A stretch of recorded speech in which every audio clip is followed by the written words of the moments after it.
Now at 7, two young boys accused of killing this convenience store employee in southeast Portland. Corey Johnson joins us live with what we know so far. And we have the latest on the two people shot by Border Patrol in Portland last week. This morning, we're hearing from a reporter who spoke with a female victim held at Tacoma's ICE facility. And we are also live at PDX this morning for a long-awaited update on construction projects. Sunrise reporter Thomas Schultz joins us live at 7:15 with the latest. Sunrise streaming live at 7 starts right now.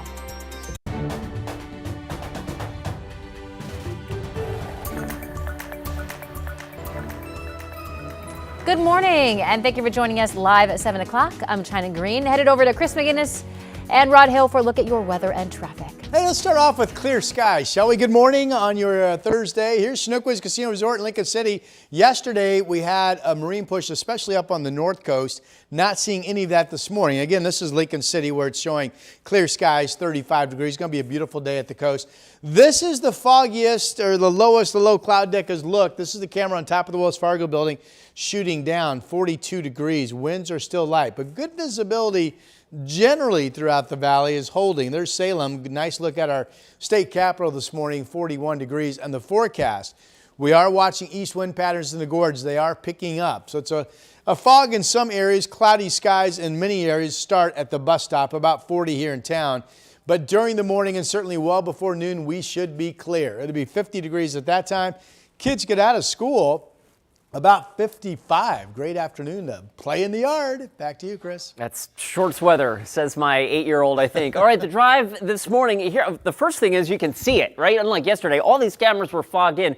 The foggiest spots that I could find, you've got to go south. This is down near the Aurora area. There's some light fog right now near Art Road and farther south in the Albany area. I-5 near Highway 34, that is a little foggy, but still nowhere near the fog that we saw yesterday morning.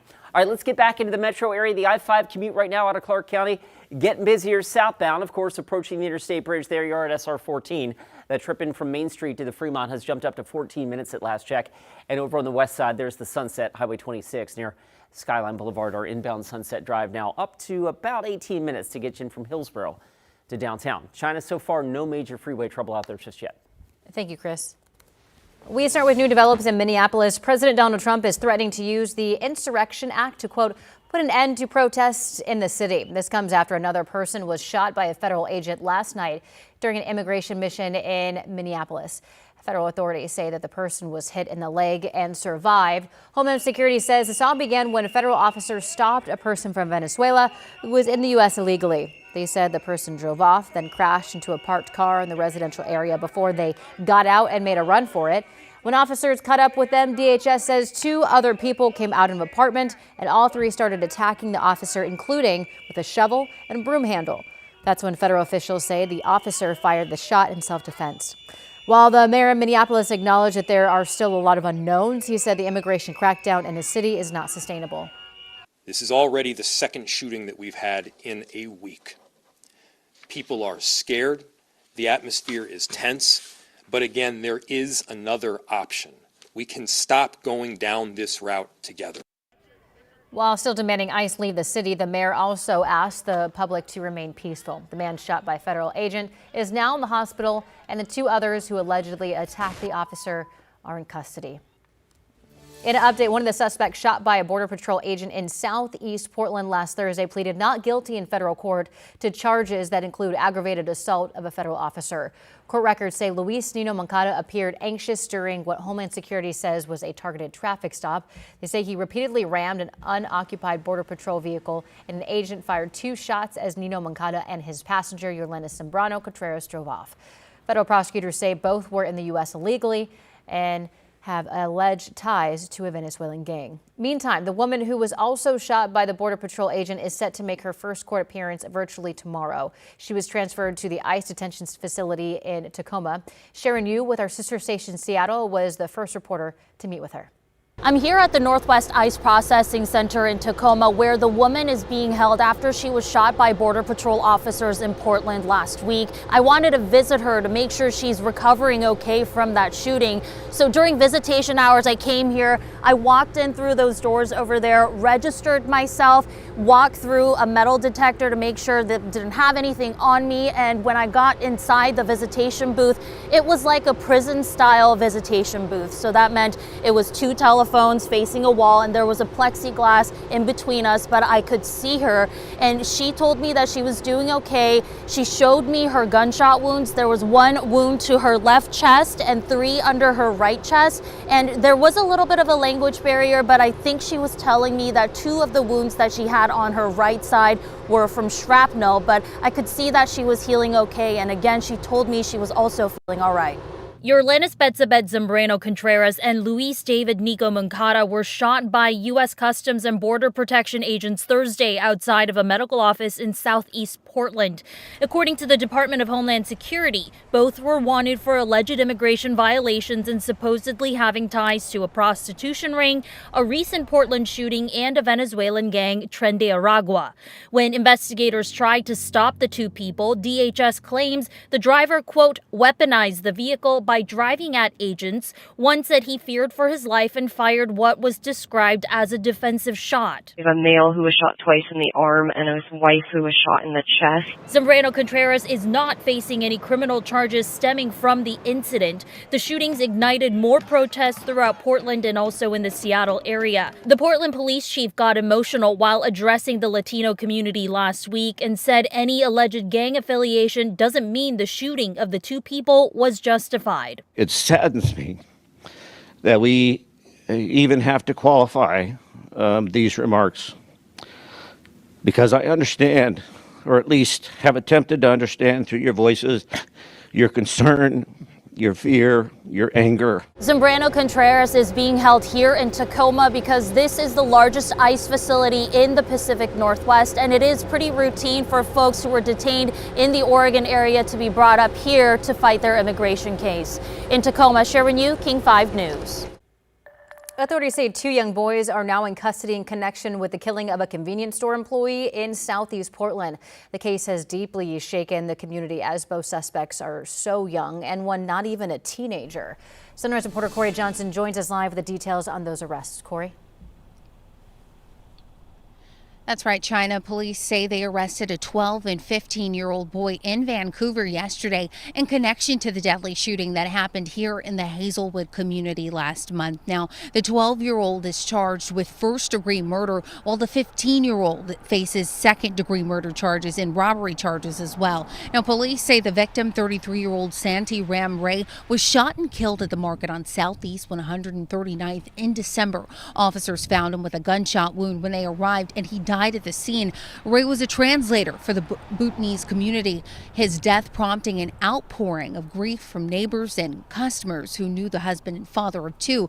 Now, right now, police have not released details about exactly what led up to this shooting in particular. This morning, a memorial still sits outside the market, candles, flowers placed there in honor of that victim following that shooting that happened roughly a month ago. Both minors are also facing charges related to possession of a stolen firearm and stolen car. Those 2 individuals arrested were also taken to Robert L. Harris Juvenile Justice Center, where they remain this morning in Vancouver. Back to you. Our Corey Johnson reporting live. Thank you, Corey. Portland City Council has elected a District 1 councilor who didn't even want the job as its new council president. This comes after a week-long deadlock and more than a dozen rounds of voting. In a last-minute nomination, Councilor Jamie Dunphy received 9 votes and became the new president, a role he reluctantly accepted. Duties include running council meetings and setting the agenda. Councilor Olivia Clark of District 4 was elected vice president. Governor Tina Kotek has appointed former Republican State Senator Tim Knopp as Oregon's first Chief Prosperity Officer. The position is part of a plan aimed at boosting state GDP and adding jobs. Knopp's selection marks a rare bipartisan appointment by a Democratic governor. Your time now is 7:09. It's official. 2025 was the third warmest year on record. That's according to the European Union's Climate Change Monitoring Service. It didn't come as a surprise to scientists who say the last 11 years are the hottest in recorded history. U.S. agencies are expected to release climate figures this week. Rod? And of course, we range from, remember, it was the warmest temperature out at PDX for the month of December. That was by a full degree and slightly more than that, I believe. But then if you go back to the summer that we had, remember our summer was actually one of the cooler summers in a while. Of course, the averages are global and they're all 12 months. Here's a look at our visibility map, and this is generally good news. Recall 24 hours ago, our #1 weather story was widespread fog and widespread dense fog.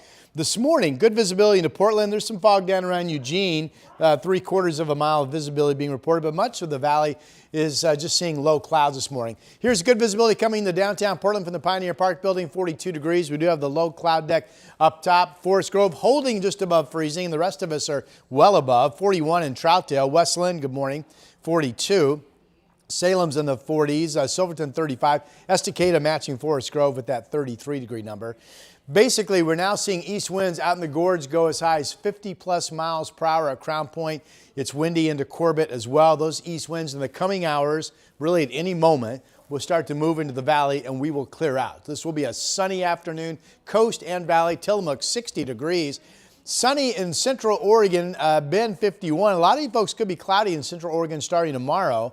There will be clouds in Pendleton and then moving toward the Dalles this afternoon as well, but sunshine down in Burns and Baker City. So clearing skies in the coming hours, 55. Once we clear, we'll have east winds in the usual spots. We'll have clear and 50s into the weekend.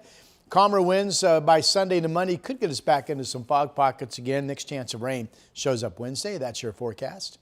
Man, if it were any warmer, you would confuse that forecast with July, how dry it is. All right, let's get you out the door. The drive time's starting to build. We're up to about 15 minutes, 14 minutes anyway, to get you in from Main Street to the Fremont Bridge. That's on the I-5 commute.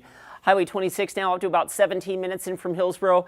18 minutes, your westbound drive on I-84 from Troutdale. We had a report of a disabled vehicle in the Hollywood district. It looks like that is clear. But in any event, to Rod's point, you can see the fog is much diminished from the issues that we had yesterday. I mean, we can actually see the road, so that's good news.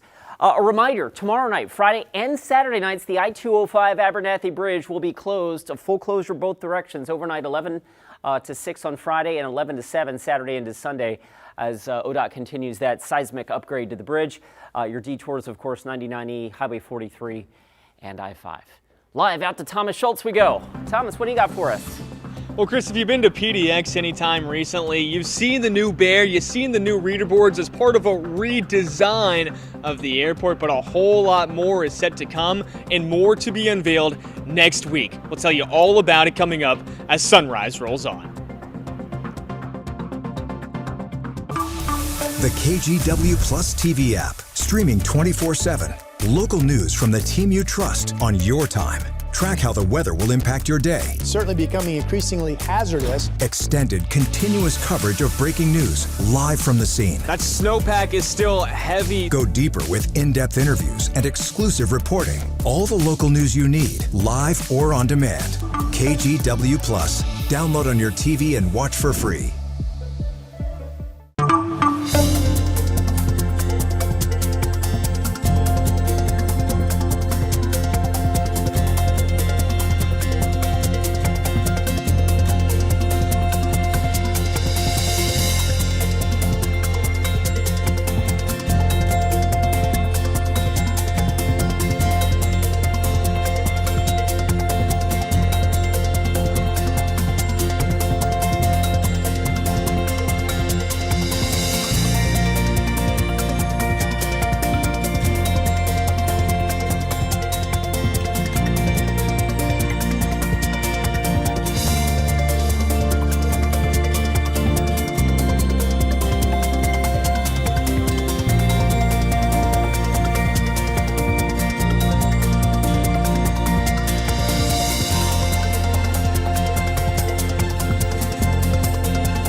The KGW Plus TV app, streaming 24/7. Local news from the team you trust. Track how the weather will impact your day.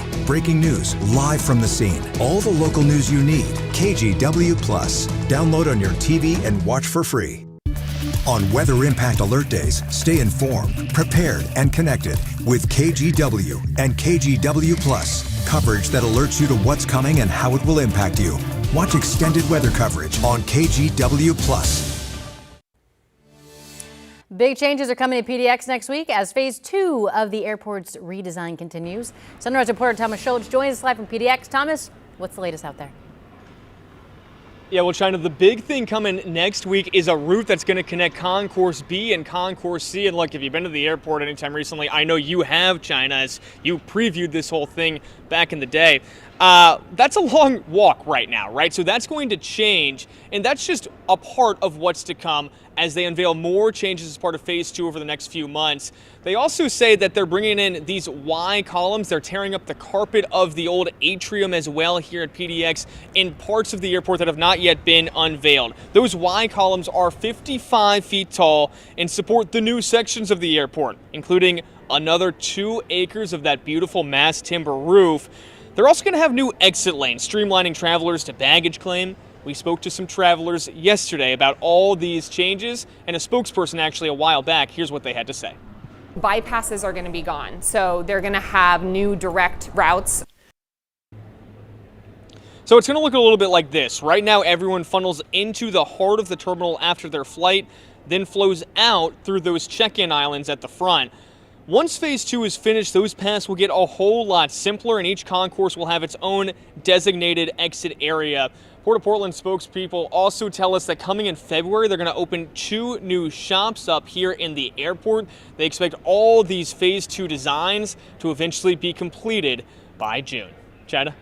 Hi, Thomas Schultz reporting live from PDX this morning. Thank you, Thomas. Yay! Very exciting stuff there. And I've said this 1,000 times. I really wish this was done years prior because I had a wedding like 3 years ago. Yeah. And the airport looked horrible then. It was just like tarps and tape, and now it's stunning. Your 10th anniversary and people come back to celebrate. It's going to be amazing. They ain't coming back.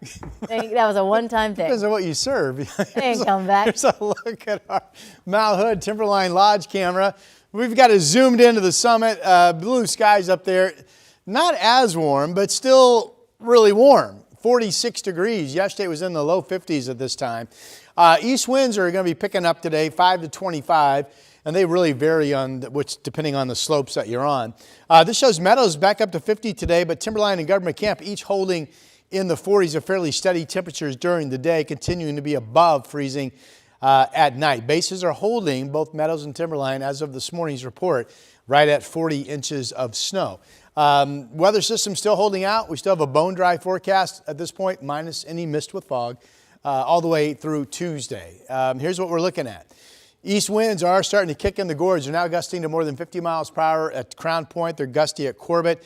Literally, it's a waiting game at this moment. Any second now, we're going to start to see east winds come into Gresham and Troutdale. Once that happens, Portland will quickly clear out. There's a reason to believe we will be clear before 10 a.m. this morning.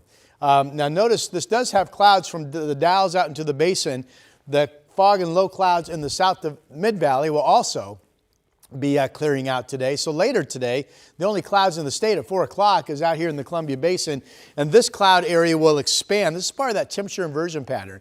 You get the temperature inversion locking down low clouds, which keeps the temperatures in these areas chilly. I mean, yesterday under the clouds, you folks in Salem only hit 37. Similar setup here. That actually fuels the gusty east winds coming out of the gorge that will deliver, once we clear today, we will be perfectly clear tomorrow, perfectly clear into Saturday as well, coast and valley. This shows by 10 o'clock this morning, Troutdale 30 mile per hour wind gusts, and then the winds gusting to 40 or better during the day tomorrow. Here are the low clouds hovering over the Dalles out in Wasco County, courtesy of the Oregon Veterans Home camera out that direction, 36 degrees.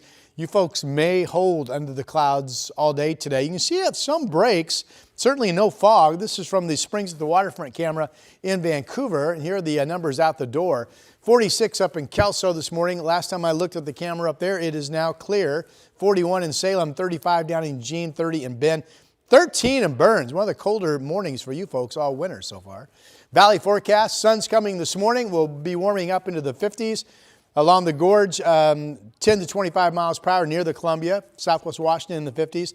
Once we clear today, we stay that way into Saturday. High temps low to mid-50s. Again, all dry on Dr. Martin Luther King Jr. Monday. Next rain chance shows up Wednesday. And here is Chris McGinnis. You know, Rod, as thick as the fog was in the metro area yesterday, I think it was even thicker the farther south you went. Not the case this morning, even in the areas that were really socked in yesterday. Not so much. This is I-5 down near Aurora. Traffic, by the way, still looks pretty light. We get down into the Albany area. There is some light fog, but here too, yesterday we couldn't see this camera. So obviously we're doing much better in the valley this morning with regards to fog than we had the last couple of mornings. Let's take you up to the north side here. The drive out of Clark County over the Interstate Bridge. Certainly some slow and go action there. Right now we're up to 16 minutes now to get you in from Main Street to the Fremont Bridge. Some low clouds at the Sylvan Hills. Certainly you can see the headlights there rolling eastbound. That drive is starting to tighten up a little bit as well. Right now your drive in from Hillsborough is up to 20 minutes to the Vista Ridge Tunnel. Officials in Denmark and Greenland say the massive island territory is not for sale, and they have a fundamental disagreement as President Trump asserts the U.S. must control it for national security reasons. I'm Alice Barr in Washington with the latest details coming up. The KGW Plus TV app, streaming 24/7. Local news from the team you trust on your time. Track how the weather will impact your day. Certainly becoming increasingly hazardous. Extended, continuous coverage of breaking news live from the scene. That snowpack is still heavy. Go deeper with in-depth interviews and exclusive reporting. All the local news you need, live or on demand. KGW Plus. Download on your TV and watch for free.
On Weather Impact Alert Days, stay informed, prepared, and connected with KGW and KGW Plus. Coverage that alerts you to what's coming and how it will impact you.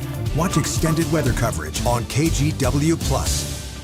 The KGW Plus TV app, streaming 24/7. Local news from the team you trust. Track how the weather will impact your day. Breaking news live from the scene. All the local news you need. KGW Plus. Download on your TV and watch for free. Not for sale. That's the message from Danish and Greenland officials to President Trump about the Arctic territory. They met with administration officials Wednesday and said they have a different opinion from the president about who should control Greenland, but are open to expanding the U.S. military footprint. NBC's Alice Barr has the latest. This morning, diplomatic divisions over the fate of Greenland, the Danish territory that President Trump insists the U.S. must control. We need Greenland for national security. The president has made his view clear, and we have a different position. Foreign ministers from Denmark and Greenland meeting at the White House with Vice President J.D. Vance and Secretary of State Marco Rubio, who says President Trump would prefer to buy the massive island territory, a proposition that could cost as much as $700 billion, according to three people familiar with the estimate. Denmark, a NATO ally, insists its territory is not for sale. President Trump has not ruled out military force, citing what he views as a threat from other major powers. The problem is there's not a thing that Denmark can do about it if Russia or China wants to occupy Greenland, but there's everything we can do. It is not a true narrative that we have, Chinese warships all around the place. On Capitol Hill, lawmakers in both parties speaking out against military action in Greenland, calling it the most serious national geopolitical mistake this country could make, while endorsing the power of alliances and the U.S. military presence already in place in Greenland to secure the Arctic. The not smart, unachievable way is whoever told the president that this was a viable path. It doesn't make sense. Among Greenland's population of roughly 57,000, mounting anxiety as leaders promise to keep talking. In Washington, Alice Barr, NBC News. Now to your morning rush. A construction crane working on an elevated highway projected outside Bangkok in Thailand fell onto the road below, killing 2 people. The incident comes a day after at least 32 people were killed and dozens more injured when a separate construction crane fell onto a moving train in Thailand yesterday. Tens of thousands of Verizon wireless customers were affected by a network outage Wednesday. The company confirmed the issue on social media, saying that some voice and data services were down. Late Wednesday night, Verizon said the problem had been fixed but did not reveal the cause. They said customers affected by the outage will receive credits to their account. AI chatbot Grok will no longer edit photos of people in revealing clothing on X. The company confirmed the change Wednesday following backlash over Grok allowing users to digitally undress people, including children in some cases. X said safeguards are now in place to block that type of image editing. The restrictions apply to all users, including paid subscribers. And 4 astronauts on SpaceX crew in outer space are back on Earth. They splashed down in the Pacific Ocean off California coast at 12:41 a.m. They're originally scheduled to stay at the International Airspace Station until mid-February, but NASA decided to bring them home after one member reported medical issue. The crew spent nearly 6 months in space, and that's your morning rush. Coming up, tax season is here, but before you file your taxes, there are some things you need to know about. Sunrise reporter Corey Johnson is live to break down key changes appearing on your tax return. Plus, couponing can absolutely make a difference, and how much exactly you're going to save is going to depend on what you need. She's talking about lowering your grocery bill. We'll have the tips and tricks you need to know to get your most bang for your buck coming up at 7:45. Sunrise streaming live at 7 continues after this.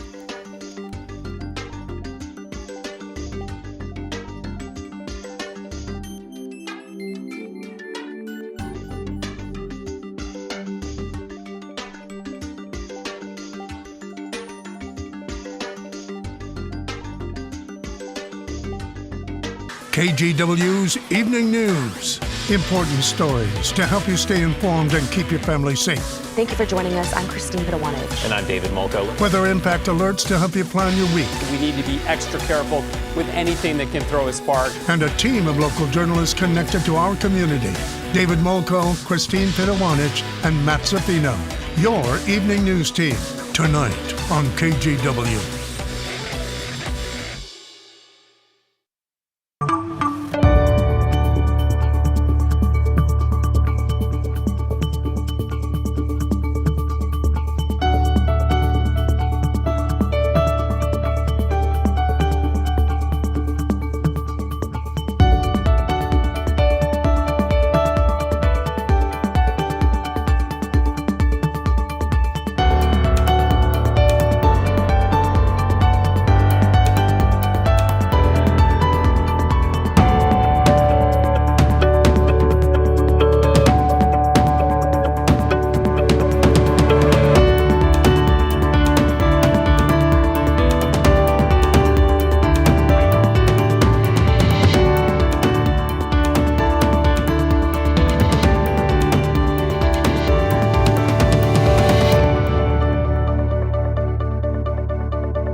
On Weather Impact Alert Days, stay informed, prepared, and connected with KGW and KGW Plus. Coverage that alerts you to what's coming and how it will impact you.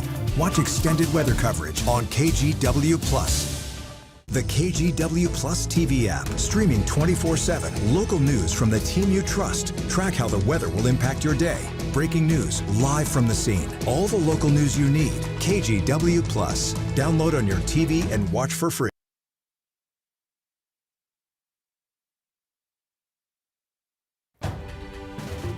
We're coming up on 7:29 on your Thursday morning drive. We start with a traffic alert in Clatsop County. We're just hearing from ODOT that US 101 right now is closed near Camp Rylea at milepost 9.5 because of a crash. I have no word on any injuries or the extent thereof, but US 101 right now closed, so follow the local signage and detours to get around that. Meanwhile, across the metro area, we're in better shape than we were yesterday with regards to the fog. There's not much in the way of fog, but certainly the drive is building. There's your I-5 commute out of Clark County right now. That's up to 18 minutes to get you in from Main Street to the Fremont Bridge. Rod? Yeah, nice morning. We're also quite a bit warmer than we were 24 hours ago. It is clear at the coast. There's no marine layer. Both our north and south coast cameras show blue sky. Schnuckwitz Casino Resort in Lincoln City. Clouds in the valley, but not much in the way of fog. Good visibility looking at our state capital in Salem. There are the low clouds, but good visibility in I-5 along the Willamette and 42 degrees from our Rose City camera. We will be clearing in the coming hours, so it will be perfectly clear at noon, 50 degrees, and then mid-50s expected this afternoon for high temperatures.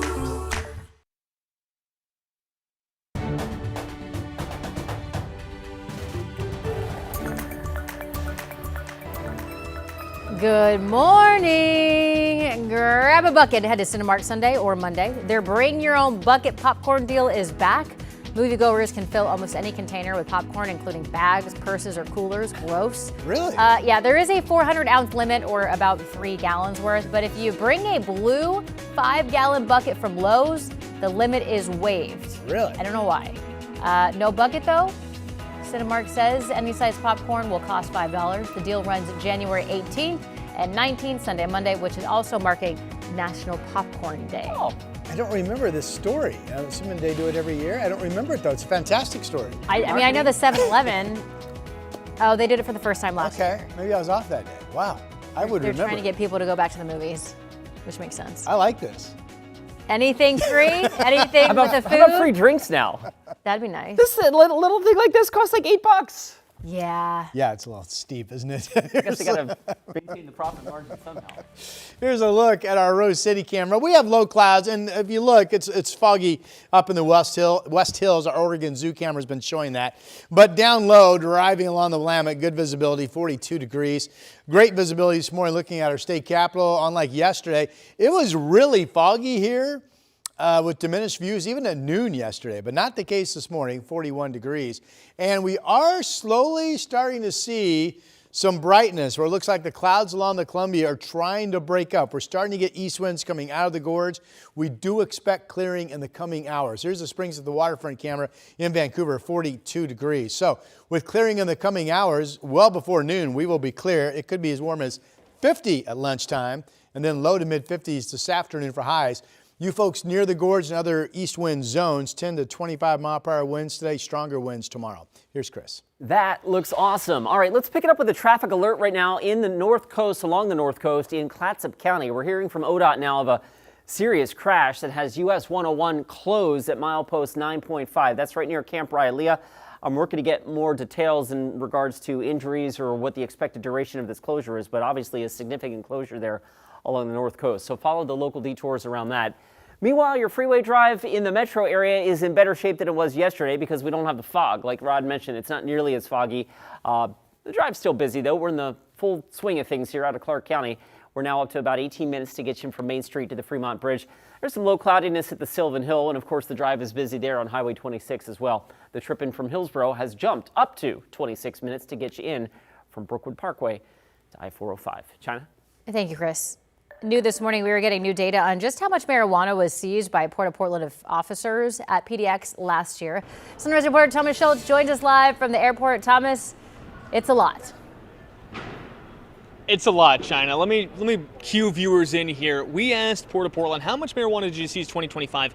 Nearly 1,500 pounds throughout the year, and that's just from port officers. That does not include TSA agents or anything like that. Now, it also doesn't include what might have been carried on that TSA also seized at that point. A lot of people might be thinking, though, okay, well, marijuana is illegal here in Oregon, right? And yeah, that's true, but it's still not allowed on airplanes because up in the sky, all that space is federal area. We asked some people here yesterday what they thought about nearly 1,500 pounds, 1,477 to be exact, being seized last year. We found plenty of mixed reaction. Yeah, I'm surprised. With suitcases and all that, realistically, you just never really know like what people got in there or anything like that too. So 1,500 pounds, 30 different cases, that is pretty surprising for sure. Are you surprised it's that much? Not really. I mean, it's Oregon, I guess. You know, I mean, a little bit of mixed reaction there, different sentiments from some people we asked. Now, here's the thing. As that first man mentioned, this is only 30 cases where all of this marijuana was seized. So we got our calculators out. We started crunching some numbers and we found, okay, well, that means each case was about 49 pounds of marijuana each, just under 50. We also found out that the max weight of a checked-in bag, 50 pounds, China. So, food for thought. That's a lot. All right. Thank you, Thomas. For me, it's not an issue of how much it costs. I need this, and my insurance is willing to pay for it. You just can't get it. You're being told no. So that man you just heard from was Michael DeRozier. He says pharmacies haven't been able to fill his insulin prescription for his type 1 diabetes since late December. And now Oregon's Attorney General is suing several major drug companies, claiming they've been exploiting patients like Michael, and that pharmacy benefit managers known as the middlemen of the prescription drug supply chain have been artificially inflating the price of insulin and other diabetes medications. So AG Dan Rayfield said, quote, "This is about more than insulin prices. It's about the crushing cost pressures families are facing and the very real harm that comes when corporations exploit people who have no choice but to pay." Rayfield is seeking a court order to stop the alleged price gouging scheme. Part of the $900 million the state is suing would be used for restitution for consumers. The Supreme Court has delayed a ruling on a key case involving the legality of President Donald Trump's tariffs. The court is reviewing whether the president can use emergency powers to set tariff policy meant to generate revenue to help pay for tax cuts that were passed last July. Oregon's chief economist says a ruling against the tariffs could create unexpected financial problems. KGW's Stephanie Domerat sat down with him during the latest episode of Straight Talk. If tariffs are overruled by the Supreme Court, suddenly there is a much bigger price tag on those tax cuts, which means the U.S. Treasury has to issue more debt. That could put pressure on interest rates, and that impacts everything from your credit card to your mortgage, your auto loan, the cost of businesses borrowing, and that could be problematic for the economy. He says Oregon and the U.S. have not seen the economic downturn many economists predicted from President Trump's tariffs last year, and it's unlikely we're headed to a recession. You can watch their full conversation this Friday at 7 o'clock on KGW or streaming anytime on KGW+. Now that we are past the holidays, it's that time of year again, tax season. As consumers get ready to file this year, there are some major changes that you should know about. Many of them are positive, though. Sunrise reporter Corey Johnson joins us live with ones that will impact families the most. Corey. Good morning, China. That's right. Tax season officially set to start January 26th. So we're about a week and a half away, but local tax filing experts say there are a few key changes that families need to be aware of as they begin to file this year. For families, this includes higher standard deductions and adjusted tax brackets this year. Now, the standard deduction is about $16,000 for single filers and just over $32,000 for married couples filing jointly. The child tax credit has also expanded, which could mean more financial relief for each qualifying child. And new this year, more taxpayers can benefit from charitable deductions, even if they don't itemize. Now, there's also a vehicle tax credit available for some new vehicle purchases, but income limits do apply to that. Portland-based tax prep firm Foster & Associates tells me it's been a while since they've seen a series of far-reaching breaks like these. We're looking at probably our average client who doesn't have anything to do with self-employment, saving anywhere between $2,500 on the low end and $10,000 on the high end. There won't be as great as the savings on the state side, though with Oregon announcing a kicker check, it'll still end up being a low tax year for the state of Oregon. Now, local tax experts also tell me they expect to see more families buying homes, especially those making less than $100,000 a year.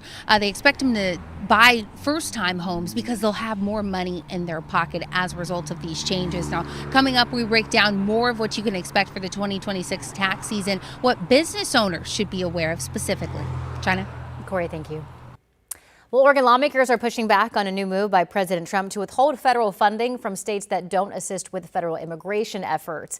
One proposed bill called the Recourse Act would allow Oregon to withhold payments to the federal government if it unlawfully withholds funds from the state. Now, this comes after President Trump announced that starting on February 1st, federal funding to states with sanctuary cities would stop.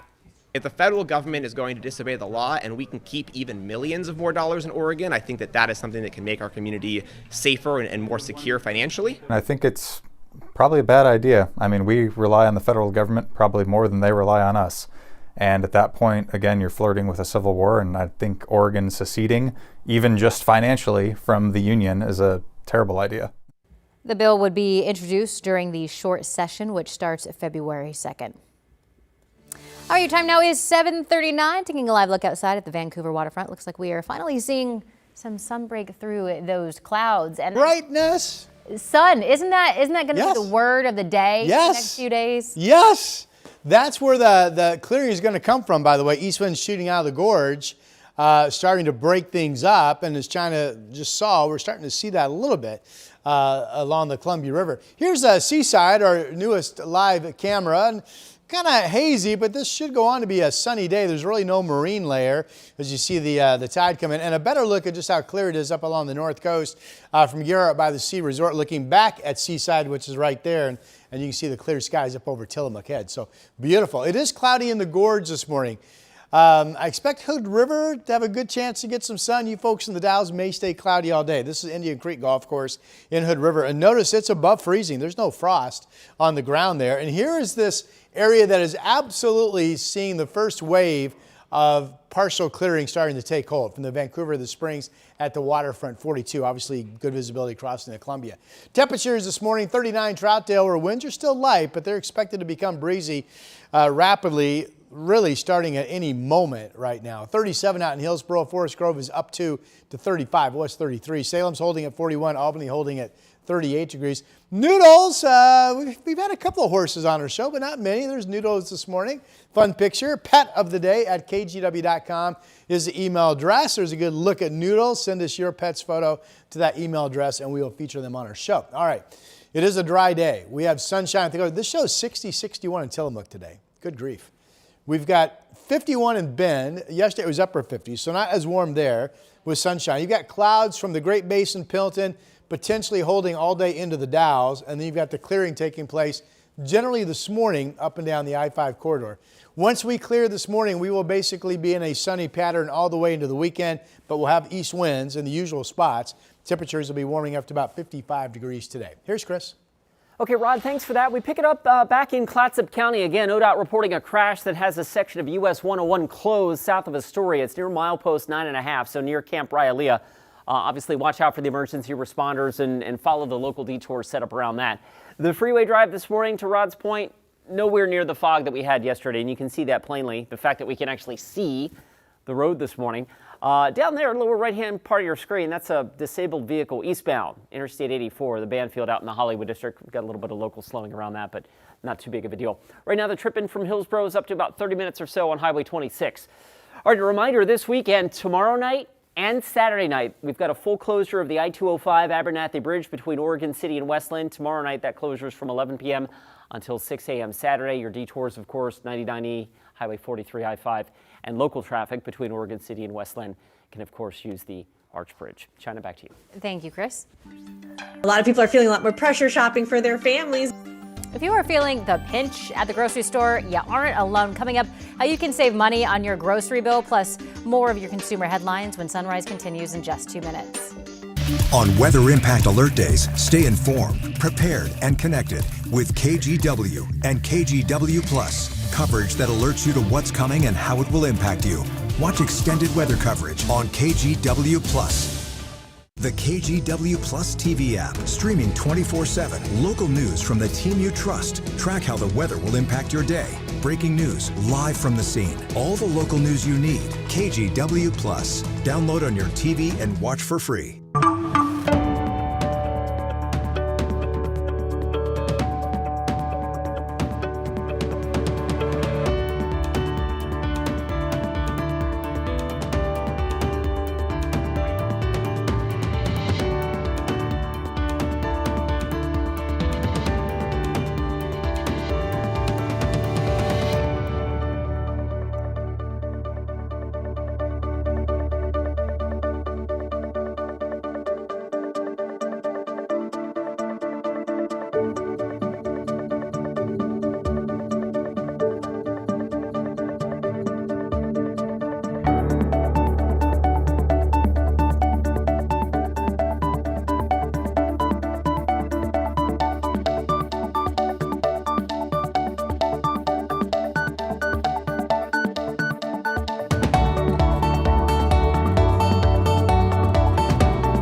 We have now issued a weather impact alert. We could expect conditions in some parts of our area to change drastically pretty soon, right? And very quickly, yes. This is significant rainfall coming our way. You'll definitely want to be extra cautious. Certainly becoming increasingly hazardous. We've got the potential for some tree limbs or even trees or power lines to come down. Of course, when you hear thunder, it's always best to take cover. On Weather Impact Alert Days, stream extended coverage on KGW+.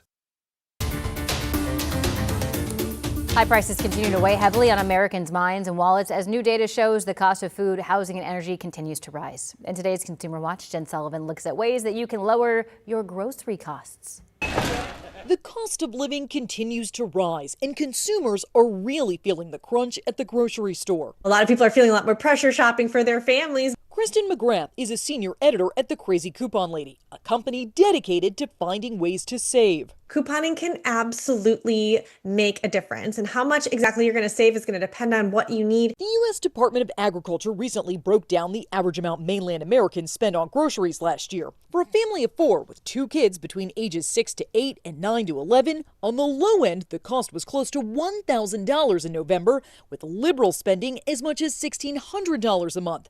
Compare that spending to 5 years ago, and it's about a few $100s more each month. And food prices continue to go up. The latest Consumer Price Index report shows food prices jumped 0.7% last month.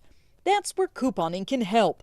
A wide variety of apps can help you find coupons for the items you need at the stores you shop at. If you're not paying full price, you're winning. Another tip, memberships to warehouse retail chains like Sam's Club or Costco. You're buying things in bulk, you're buying more upfront, so that per unit cost, that per pound or that per ounce is going to be a lot lower. Also, sign up for store rewards programs. And McGrath says grocery stores will also discount items that are close to expiring. She recommends asking the manager about markdowns. And lastly, stick to a list. That can help deter impulse buying. For Consumer Watch, I'm Jen Sullivan. Now for a look at your consumer headlines, Google Gemini is launching a new feature called Personal Intelligence. Google says users will be able to link their Google apps with a single tap, allowing the assistants to personalize responses. That includes access to things like Gmail, photos, search, and YouTube history. Google says the feature is designed to improve user experience while keeping data secure. The rollout begins over the next week for eligible Google AI Pro and AI Ultra subscribers and will work on web, Android, and iOS. YouTube is giving parents more control over how their teens use the platform. Parents can now set the time limits for short-form video viewing on teen accounts, ranging from 0 minutes to 2 hours. They can also set bedtime and take a break reminders. And for families who share devices, YouTube says it's now easier to switch between teen and adult accounts. And Taco Bell is rolling out a new value menu with 10 items, all priced under $3. The Luxe Value menu includes 5 new items and 5 classics, including a mini taco salad and limited edition salted caramel churros. The menu launches nationwide January 22nd. Taco Bell Rewards members can get early access starting this Friday. I just want the Mexican pizza to stay and to never go away. That is pretty good. It has been my favorite since I like it. I started. Yeah. It wasn't, I know I sound old, but it wasn't that long ago, the value meal at Taco Bell, that the just original crispy hard shell taco was 50 cents. Now what used to be 50 cents on the value meal is $3 on the value meal. And that sums up our life, doesn't it? Ouch. Yes. Here's a look at our satellite picture. We have a nice day coming. We are not really dealing with fog this morning. We do have low clouds, but east winds are now really picking up rapidly in the gorge, and that will clear us out this morning, especially here in Portland. We will start to see clearing rapidly take place over the next couple of hours. High pressure ridging is still up and around us, which means we have a bone dry forecast outside of mist with early fog pockets all the way through Tuesday of next week. So we are seeing this cloud. We haven't seen this a lot this winter, but we're going to get it today and tomorrow. Low clouds locking down the Columbia Basin, extended through Pendleton all the way to the Dalles, and tomorrow probably starting to see some low clouds move into eastern Oregon. You get that with these strong temperature inversions, and it locks down and keeps surface temperatures cold, which fuels east winds shooting through the gorge. Now this at 10 o'clock this morning shows Portland pretty much clear, and then later this morning into early afternoon, everything clears all the way down to Eugene. It is sunny out there this morning already at the coast. Notice that low cloud lockdown expanding all the way into Bend tomorrow. while we stay clear. East winds currently gusting to more than 50 miles per hour at Crown Point, also gusting up high at Corbett. This shows Troutdale could be in winds along the Columbia River itself, as strong as 30 mile per hour gusts by 10 o'clock this morning. And then those winds get stronger, gusting to 40 at times into the day tomorrow. So that is coming. Here is a cloudy look from Chehalem tasting room camera in Sherwood. And that's still not reporting that temperature site. And here is the first sign of the east winds aloft, now blowing out of the gorge into Clark County, and we are seeing this clear spot just get larger and larger. So this will overcome, and we will be perfectly clear, I would think, no later than 10 o'clock this morning. 42 degrees, obviously good visibility crossing Interstate Bridge. The view from the Springs at the waterfront camera. 41 Salem, Eugene's colder, but above freezing, 35. Kelso, good morning. Last time I looked, you were seeing blue sky, 46. The Dalles is over. It's cloudy throughout the gorge this morning, 36 in the Dalles, and you may stay cloudy all day. Pilton, 32, cloudy all day. Your highs will only be in the 30s. It is clear in Baker City and Burns. Valley forecast numbers for you. Warming up into the 50s with the clearing taking place this morning. Mostly a light wind to some areas northeast 5 to 15 in the mid-valley. You get up along the Columbia, at least 10 to 25 mile per hour winds, maybe stronger than that later today. With the sun coming this morning, temperatures warming into the 50s. And once we clear in the coming hours, we'll basically be clear all the way into Saturday with the east winds blowing, daytime highs in the 50s. We could be calm enough starting Sunday morning, maybe, to start getting some fog in the valley once again. That is your forecast for now. Here's Chris. Well, it'll be nice to see the sun after yesterday. We get you out the door with a look at the drive. It's busy, but again, the fact that we can see it means that we don't have nearly the fog issues that we had yesterday. In fact, hardly any. The Sylvan Hill there, Highway 26, getting busy certainly near Skyline Boulevard. This is a live look at I-5 near the Interstate Bridge and SR 14. Slow and steady there. And let's see, we've got to check here. Door number 3 should take us down to the south side of town. Yeah, this is down near Tualatin. I-5 at the 205 interchange. There's your northbound commute, and this is normal for this hour of a Thursday morning drive. Right now, the drive in from Hillsborough, it's just shy of 30 minutes from Brookwood Parkway to I-405, and the trip north from Wilsonville, 28 minutes on I-5 to get you into downtown. China. Thank you, Chris. Still to come on Sunrise, the Trump administration is planning to end certain protected statuses for certain people. What this means for those who immigrated to Portland coming up when Sunrise streaming live at 7 continues after this.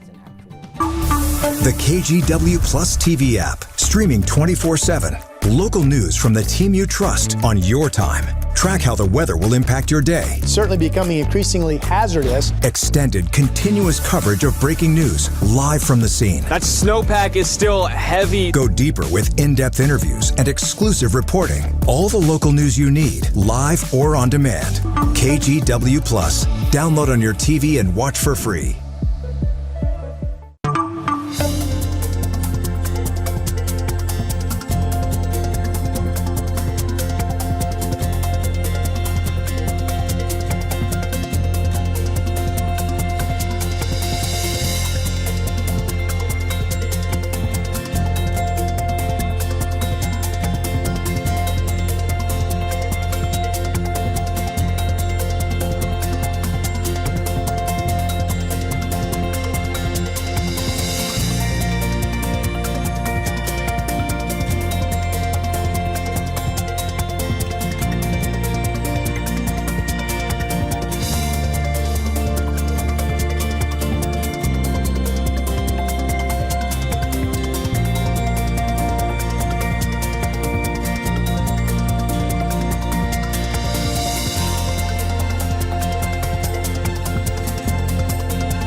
We have now issued a weather impact alert. We could expect conditions in some parts of our area to change drastically pretty soon, right? And very quickly, yeah. This is significant rainfall coming our way. You'll definitely want to be extra cautious. Certainly becoming increasingly hazardous. We've got the potential for some tree limbs or even trees or power lines to come down. Of course, when you hear thunder, it's always best to take cover. On Weather Impact Alert Days, stream extended coverage on KGW Plus. The Trump administration says it plans to end what's called temporary protected status for Somalis and order them to leave the country in just over 2 months. Al-Mukardi talked with some Somali Americans in the Portland area. President Trump's words disparaging the Somali community in December, then the arrest and detention of dozens of refugees in Minneapolis a month later. So it's no longer just a threat. Now it's an actual ongoing situation or tragedy, if you will. And the impact, Ismail Warsami tells us, is widespread, especially online. People being told, go back to your country, you're not legal in this country, you're not welcome, the day of reckoning is coming. Zamzam Abdallah explains Oregon's Somali community continues to face difficulties between the Fed's rhetoric and actions and rampant misinformation, tied in part to allegations of fraud in Minnesota. This administration is trying to tear us apart. They're sending a lot of families back home, and a lot of moms are afraid to go to school, pick up their kids.